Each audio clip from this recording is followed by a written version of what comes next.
This work was made possible by several grants, 5 in fact, from the Linfest grant program in Washington and Lee. Jerry Linfest died just recently, and I will always regret that I didn't get to tell him in person how much I appreciated his support.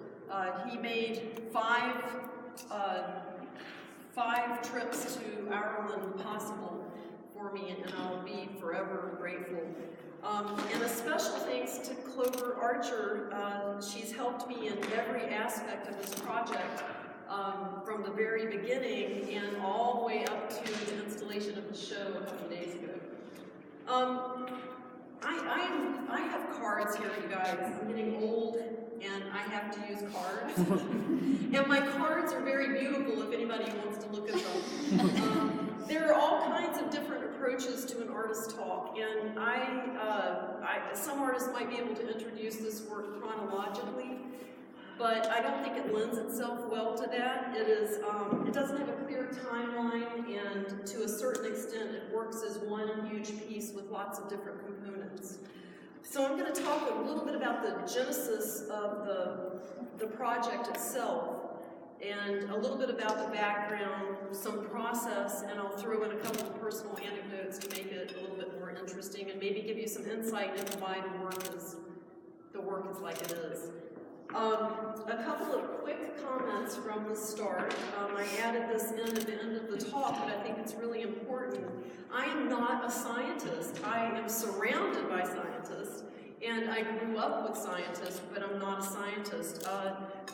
My first proof of that is that I don't have any urgent question to ask of the world. No overarching question at all.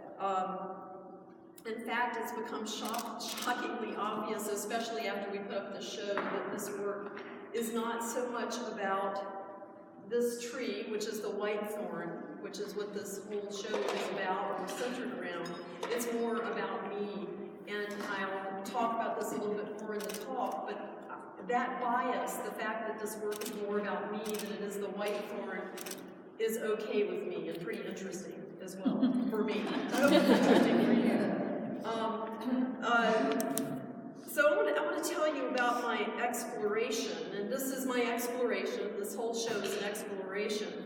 What it does have in common with science, there are 2 things. One, I have always been envious of scientists who get to study one organism and really get to know that organism. And they can know that organism's context and its reason for being,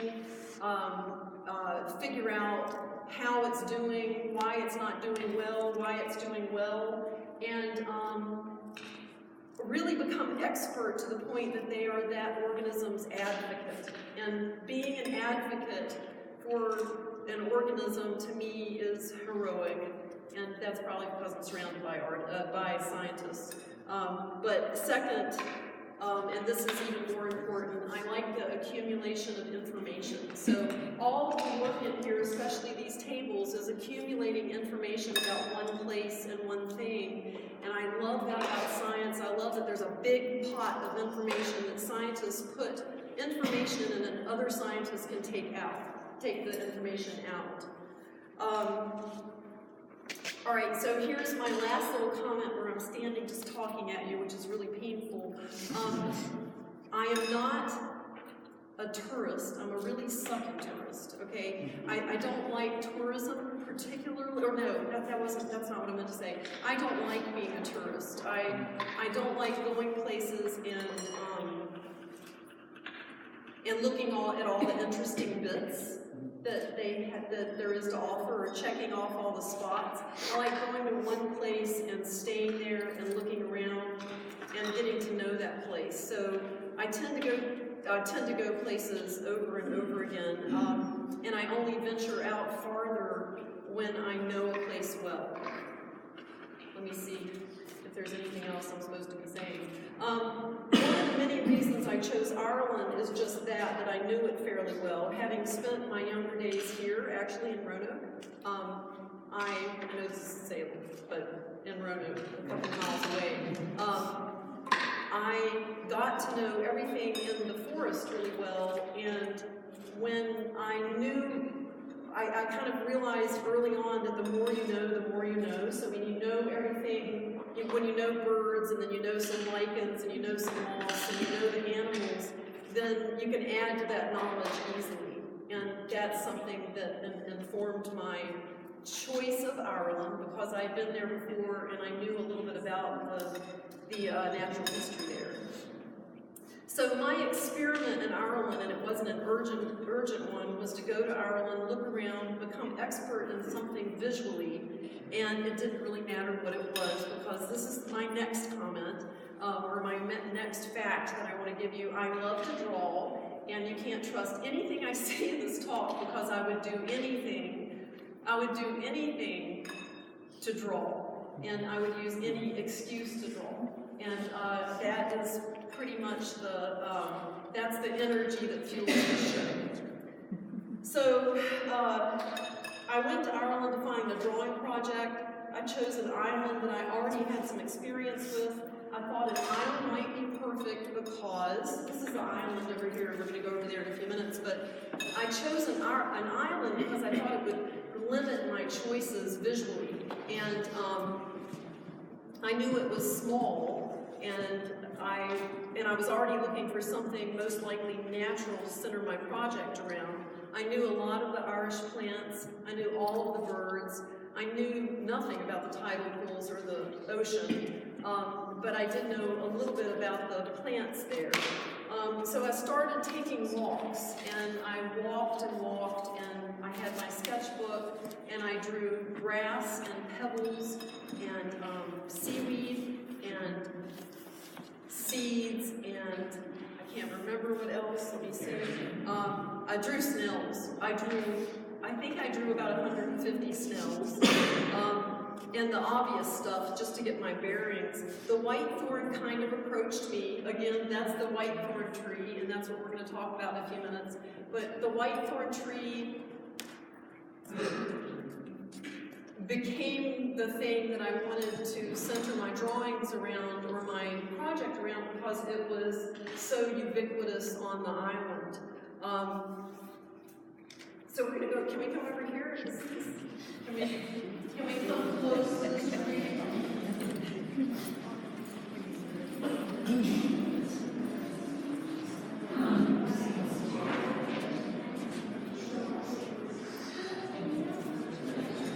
Am I screaming? No.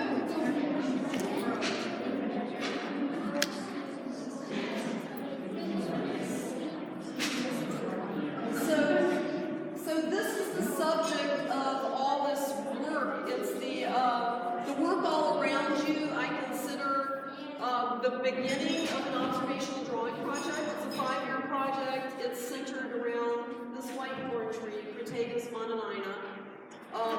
This is related to hawthorns here in this country. We have wild hawthorns, and we have lots of hawthorns in gardens. Let me start off with this. I didn't know a lot about hawthorns when I got here, and when I got to Ireland. But what I know now, I could keep you here all night. I'm just going to give you a couple of things about it. One thing that I'll tell you is what I didn't know about hawthorns, and this is the main thing I didn't know. They are terribly culturally significant in Ireland, and why I didn't know this, I don't know. But I really didn't realize that. I spent a lot of time in Ireland, but I didn't know that.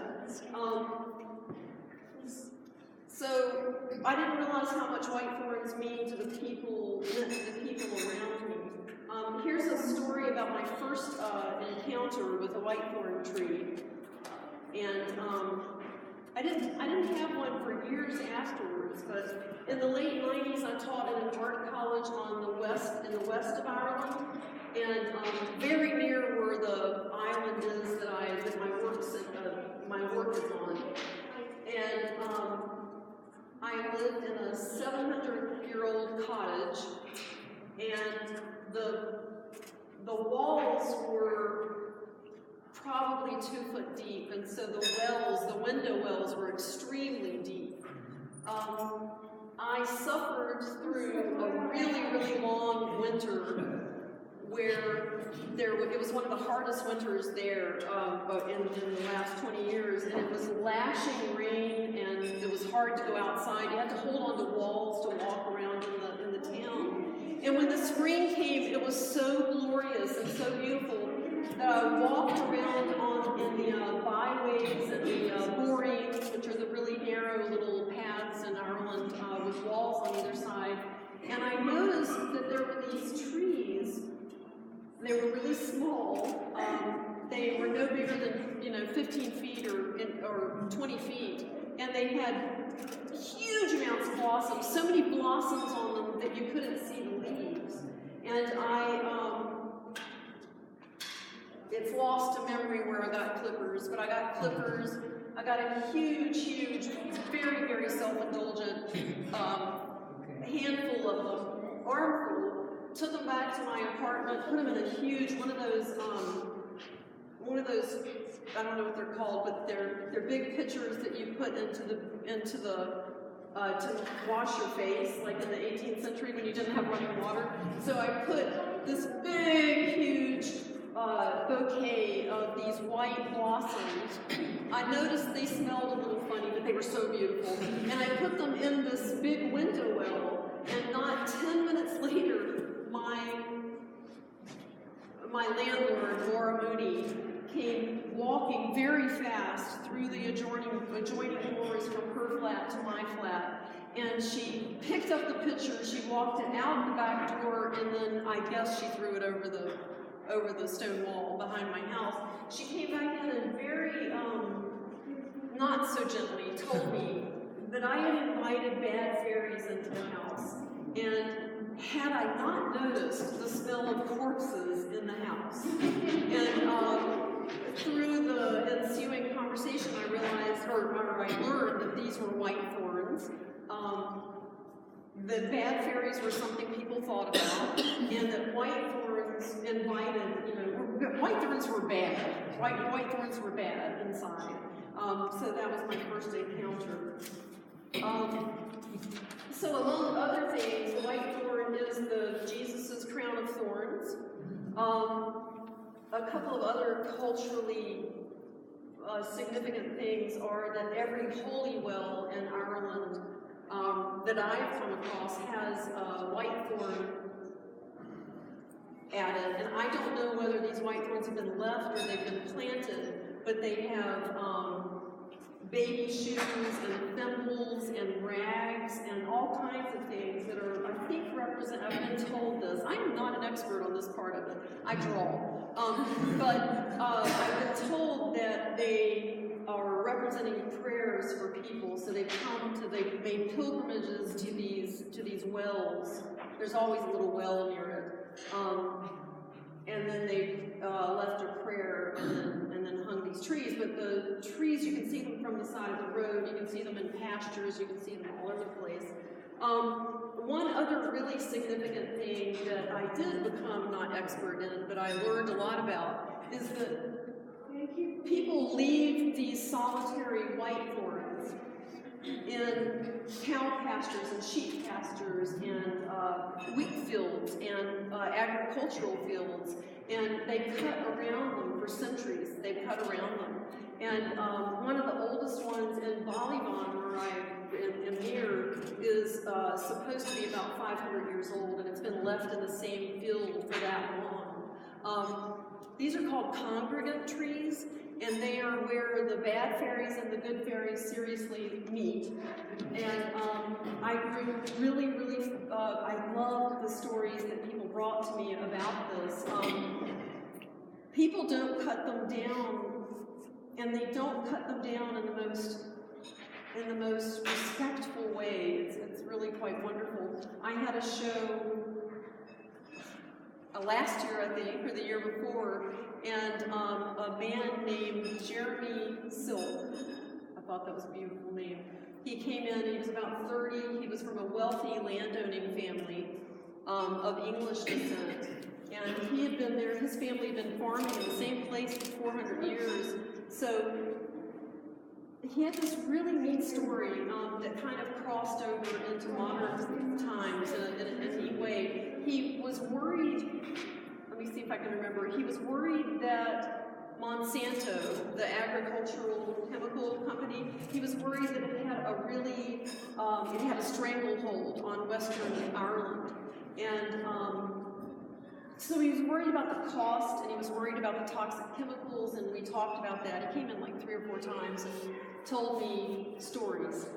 And, but his worry was that the whitethorns that were in his 1,000-acre farm, that were in the middle of the fields that he had mowed around, and his parents had mowed around, and his grandparents had mowed around, and his great-grandparents had mowed around, were going to be injured or hurt or killed by the Monsanto chemicals, and that was what he was worried about. And I loved that I loved the fact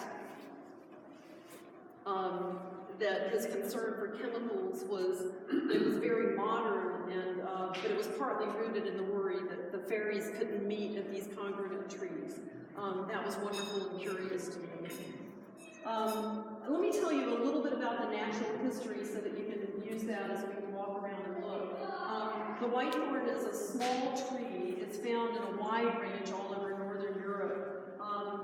It's found in hedgerows and on edges of forests, sometimes in the middle of fields, like I said, and on cliffs overhanging the sea.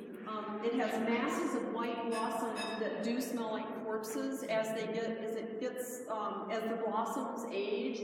They smell like roadkill.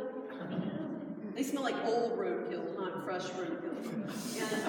And so if you're walking down one of the little paths, it can overpower you, and you have to do this. It used to bloom in May, but in the place that I am in Ireland, in Western Ireland, it's been blooming in April because of climate change, and it's been known lately to bloom even earlier than that.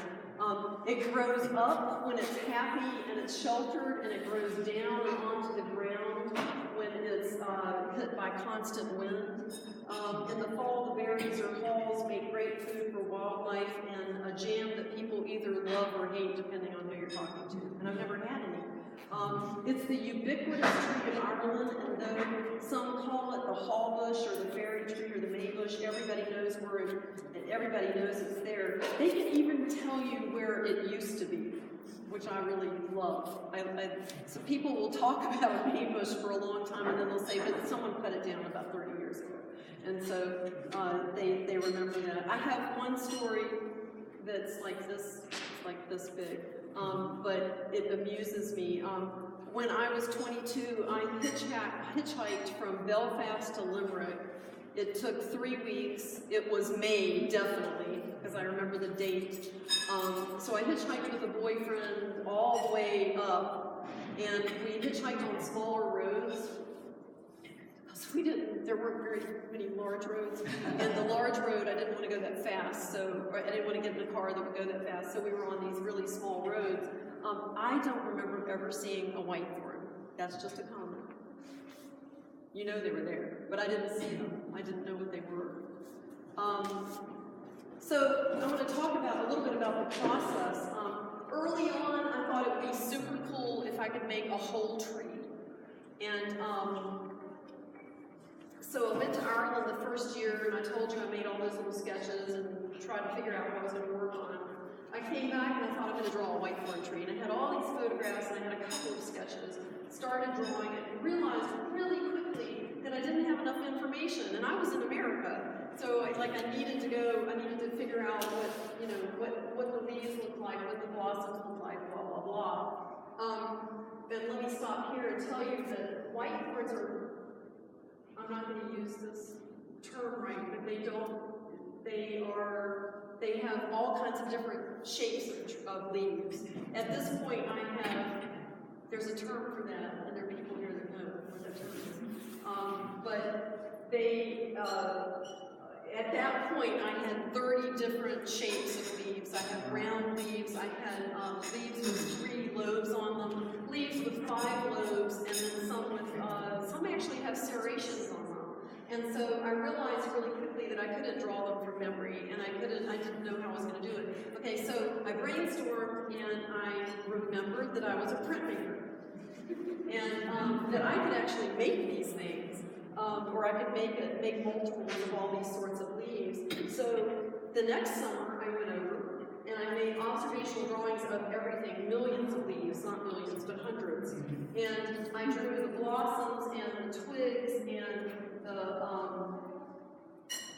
the thorns and every other thing that I could. And I came back home and I thought I'm going to cut a relief stamp. And I cut a relief stamp and I started stamping, and it was stupid, it was awful, it was just not, it did not work.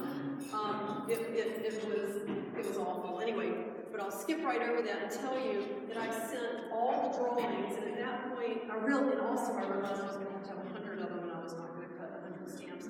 I left off something. I have a really short attention span, and I knew that if I didn't do it quickly, that I would never ever do it. So I sent all the drawings off to a workshop in Oakland, California, and they did a gorgeous job. And I made the stamps, I put the stamps together, and then I used those stamps. I stamped so many of these things. There's a body of work over here behind Joel that is branches where I'm learning how to put the leaves onto the branches and how to put them on, you know, how they... There's a rhyme and a reason to how leaves go onto the twigs, and you know I knew that, but I didn't know how hard it was. That's how hard it was. So I did about 30 of those, and then I started making this tree, and it doesn't look like that much labor, but it was an amazing amount of labor, and I was really happy because when I put this up at a show in Ireland, where I did not have to tell them a darn thing. I didn't have to tell them anything. They knew, some of them even knew which tree it was. Because it's from a tree in Coleman's Well, which is not on Ognish, the island I was working on. They knew what I was talking about. But somebody cried in front of it. That seems like a story, but somebody did. They were just... The people that came weren't all Irish, there were other people as well. There was a German woman that came, and she was so excited that I was honoring this kind of tree, because they all know what it is. Okay, I'm going off of my script here. That's it all that. Okay. All right, we're going to go over to the map over here.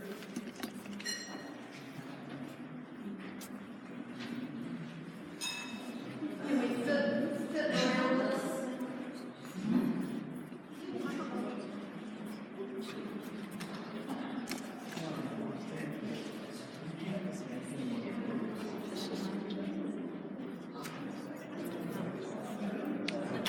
It looks like a fish. You know, it's not. It is. It's really tiny.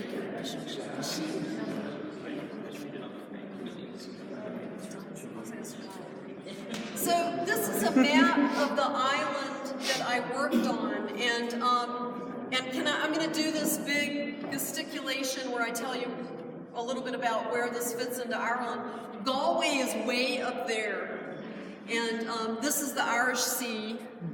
All right, the Aran Islands are way past Joel over here. The Aran Islands are over here, and this is the mainland right here. There's a Doris Peninsula that goes all the way back to the mainland right here. So that's what this is. It's teeny tiny.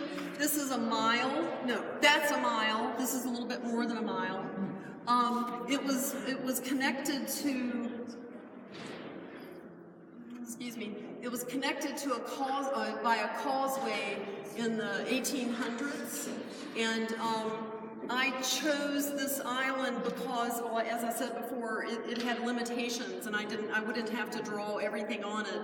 It also has, if you can see here, it has very little wild areas. The marine areas are really, really wild.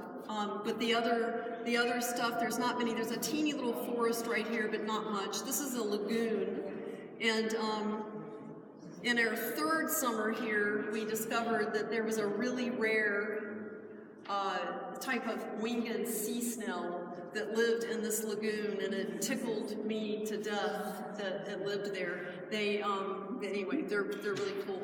But let me see what I have to say. The road is partially paved. There are foxes and hares on the island. There are no badgers, no hedgehogs. There are lots and lots of songbirds and lots of seabirds all the way around. But no newts, no frogs, no badgers. 50 or so human inhabitants on the island. Some of them are what are called blow-ins from Germany and America, and they're there kind of part-time, but the 50 that are there most of them have been on that island for 200, 300 years. They haven't, but their family has. There are 4 full-time farmers on the island. Most of the island is owned by 4 different families. The Connollys, the Canes, and 2 other families. There are huge cliffs over here, and there's one of the most beautiful wildflowers in Ireland on these cliffs. There's gentians over here, little blue flowers that grow in the soft, tall grass. There's a lovely swimming beach right here. Oh, right here. There's a lovely swimming beach, really perfect. And this is the commonage.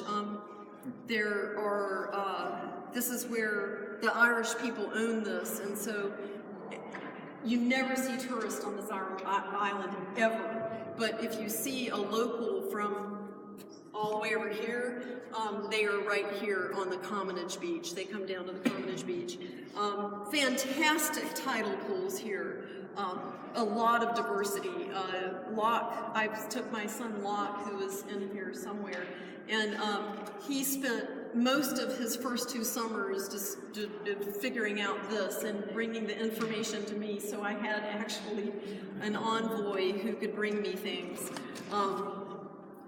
And we have a friend who lives right here, Jared Connolly, who is a cab driver in Galway, and he gathers winkles here on the beach, and then in big, huge sacks every week, and then takes them to Ennis to sell. And let me tell you just a couple more things, or I'm going to spend too long on this. This is a Napoleonic tower. It's called a Martello Tower. And it was built to protect against Napoleon. He never came. But it's beautiful. It's a lovely, lovely tower. When the Celtic tigers soared, when the economy went up, someone came in and gutted the whole entire thing, put a glass ceiling on it and stairs and all this, but then the Celtic tiger crashed, and it's just left there, and it's been abandoned. But there's a gorgeous, gorgeous water meadow right here. All right. I want to say something about this, but one of the delights about doing a project like this is that I made this map in the last 3 months. I've been taking notes on it for over a year or so, but I made it really, really quickly, and I know the island so well now, and I couldn't have made this the first year, the second year, or even the third year, and now there's all these layers of memory over top of it. I never knew the people were not particularly friendly. I'm an introvert, and it was cool that was so, but I'm starting to get to know people and to know who they are, and so the map is starting to get all this information on it that is, I don't know, I'm getting more and more attached to it. I wasn't attached to it before, but I'm starting to get attached to it. And as we framed it, and the minute we framed it, I thought of 3 things, and now I've thought of 10 things, and now there's 25 different things that I can put on top of it.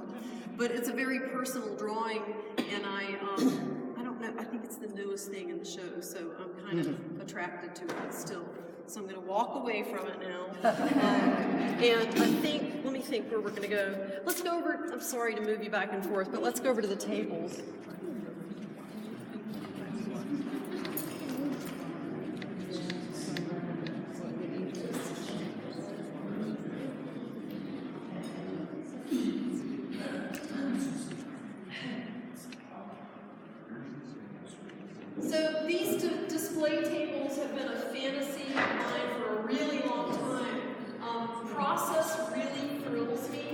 I've always loved journals. I've always loved preliminary sketches of paintings and handwritten pages of favorite novels. And words and image together really thrill me. I'm drawn to journals like Darwin's, and that's why I love it. So I consider these my paper trail. I consider them my paper trail, and my research notes. There are dead ideas here on both tables, and there are also kind of clues to what I want to do next. I'm going to point out just a couple of things. I don't want to talk about it too much, but this summer I actually made appointments with people to make their portraits. And so some of these people, all of these people are connected to the island, but I'm starting to make portraits, and that was really hard for me, but it was really delightful to start to know the human inhabitants as well. And that's 5 years of work. I would never have done that the first or second, third, or fourth, and actually it was quite hard on the fifth. And some of these are really close friends of mine, but it was still difficult. And I think when I go back, I'll probably make more portraits. And I don't know what I'm doing with them. Again, this is my process, and these are my feeder notes. So I'll take this work and do something with it. They aren't. No, I took. I took photographs. I started to do them in front of them, but there was no way I could do that. So I took photographs. What was it? I was just going to say something. These are the observational drawings that I did at first. Over on the other table, there's a lot of seaweed, and over here I've got ash seeds, and I also drew blossoms for a while for some fruit. I don't know why. This is that winged sea snail that I need to do something with. There's a little, all the rocks around the burn or block is going to contradict me, but there's a bivalve that eats through the stones on the beach, and I started drawing those, but then I found really big ones, and so I extracted the different holes and started drawing those. And anyway, but there's all kinds of things here, and I really do. I really do think of these as forming ideas. These also tell you a little bit about my process. I've lots of observational drawings and color swatches. I need color swatches. I cannot come back and remember what the color is, and I can't use photos. So I always have these kind of books of color that I can use when I come back to make my drawings. I have a teeny tiny little anecdote about my process, just a comment. My father was a civil engineer, specialist in hydrology, and if you step out I never know where I am. If you step out the back door and you look towards Main Street, you can see his office. It's an old Victorian. And when I was 5, I went to kindergarten at the United Methodist down the street. And after a morning at school, I would hang out in the attic of his office. And there, this is the point of the story, there I had a big drawer. He worked on blueprints. So he was a hydrologist for a time. And so he had all these blueprints. And his secretary would roll them out on the floor and tape them down. And I had a drawer that had tape, liquid whiteout, the glass jars with the real brush. And I had something that still just thrills me to death that I never see. It must be brisket, but it's like rubber cement. Frisket. That's a mood. Frisket. And he had a ball of it, or some kind of ball that you could roll out, and I still had never seen that before. There were also a tree of stamps, rubber stamps, and that said canceled and whatever and whatever. And I didn't often have the actual stamp pads, but when I did, that was pretty thrilling too. so I'd draw and stamp and tape until my mother came, and you know, I can't, there's no denying that that just made me. I mean, that's all. I'm very, very simply, that's what made my love of drawing.